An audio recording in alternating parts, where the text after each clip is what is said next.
Bueno, recibimos, como siempre, a Alejandro Pagliero Inversiones, también, además de informarnos, los miércoles tenemos un segmento didáctico. Y tiene que ser bien didáctico porque no es algo tan simple. ¿Cómo funciona la economía? Nos va a explicar Alejandro. ¿Cómo te va?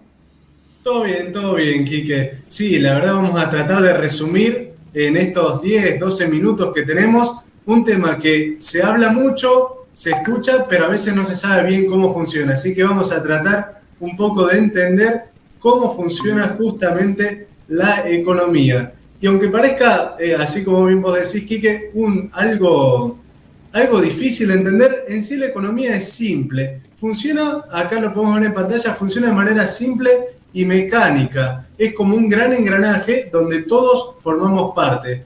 La economía consta de muchas transacciones, acá podemos ver, de muchas transacciones entre montones, millones de personas que se realizan siempre.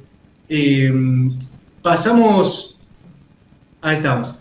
Bueno, justamente estas transacciones generan el impulso de la economía, lo cual va generando, por un lado, el aumento de la producción, representado acá con una empresa, y por otro lado, el otro motor que es la deuda, representado acá con una tarjeta.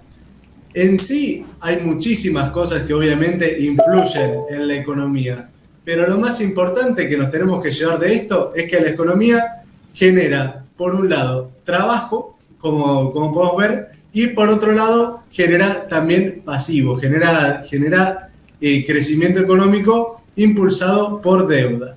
Hasta acá sabemos que la economía es una suma de las transacciones que se realizan desde ir al supermercado hasta comprar un auto, una casa o un título financiero. Las transacciones generan un efecto multiplicador. Acá lo podemos ver representado. Una persona que, por ejemplo, vamos nosotros a la peluquería y gastamos 500 pesos.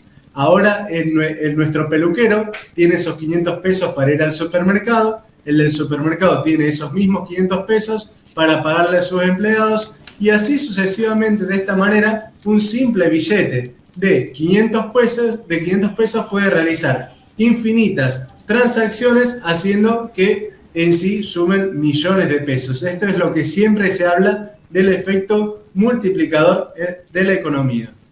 Ahora bien, existen problemas porque a veces pasa de que, bueno, tenemos dinero, pero hay transacciones que no se pueden hacer. Por ejemplo, comprar una casa o un auto.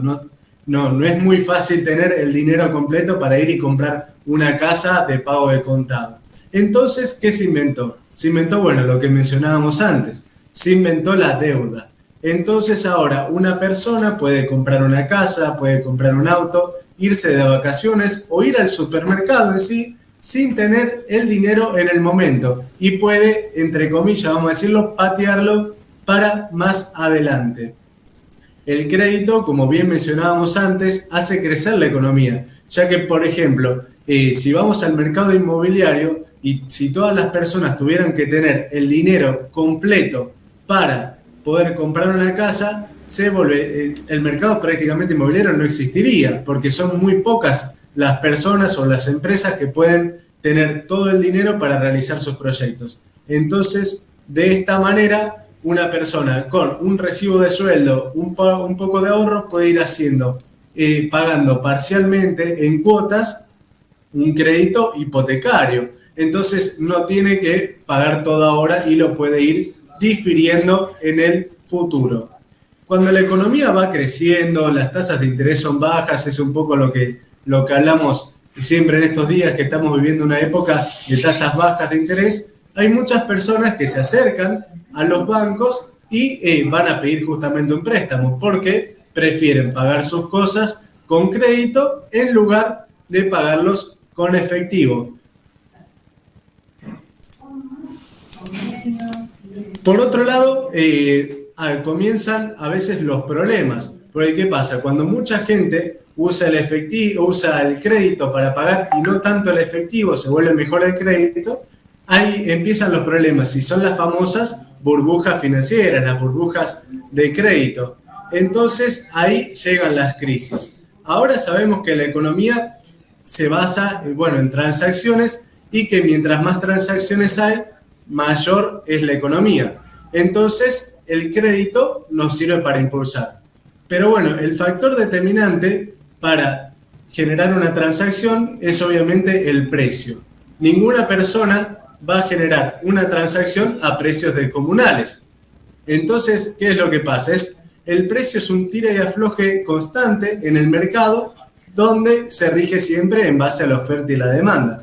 Acá podemos ver en el cuadro de arriba, donde vemos por un lado la parte de efectivo que hay en una economía, por otro lado la parte de crédito, dividido la cantidad de productos y servicios que existen. Si nosotros repartimos la cantidad de dinero entre la cantidad de dinero total de la economía, que es la suma de efectivo más crédito, entre todos los productos y servicios, vamos a llegar al precio que tienen estos. Entonces, los problemas comienzan acá. Y esto es lo que vivimos tanto en Argentina como en el resto del mundo en estos últimos años. Cuando la cantidad de dinero en la economía crece, pero la producción económica se mantiene o no crece al mismo ritmo, se produce un fenómeno justamente llamado inflación, que justamente lo que viene a equilibrar la inflación es la cantidad de oferta de dinero que hay en el mercado y por otro lado la cantidad de producción que hay. Para dar un ejemplo que no es Argentina, por ejemplo, vamos a hablar de Estados Unidos en sí. Durante la época del 2008, en Estados Unidos se generó la famosa crisis hipotecaria, donde una persona podía ir y buscar en el banco un crédito y con eso ir y comprar una casa. Como el crédito se origina rápido, se origina en cuestión de minutos, es cuestión de ir, pedirlo y ya está. ¿Qué pasa? Mucha gente empieza a tener dinero para comprar. Si bien no lo tienen ahora, tienen un crédito con el cual hacerlo. Entonces, la demanda inmobiliaria fue creciendo hasta tal punto en que se produjo justamente una burbuja. Los precios de las viviendas se habían multiplicado por varias veces y ya la economía no se podía sostener si se cortaban los flujos de deuda. Entonces, ¿qué pasó?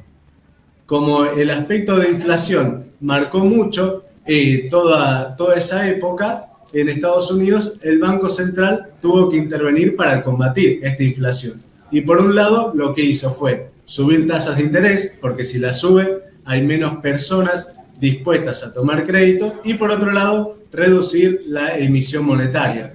Al haber menos dinero impreso, menos efectivo en el mercado, había justamente menos poder de demanda. Así que bueno, esta sería un poco la presentación de hoy para entender a grandes rasgos cómo funciona la economía. Bien, Alejandro, no, quedó muy claro qué la dinamiza, qué la puede trabar, los distintos aspectos. Bueno, interesante como todos los miércoles aprender un poquito técnicamente de lo que es la economía, ¿no? Sí, así es, Quique. Muchísimas gracias. No, gracias a vos y seguimos en contacto, Alejandro. Hasta luego. Alejandro Pagliero, de Pagliero Inversiones. Los miércoles la columna didáctica, la educativa. En este caso, cómo funciona la economía, sus variables, qué la dinamizan, qué la traba, etc.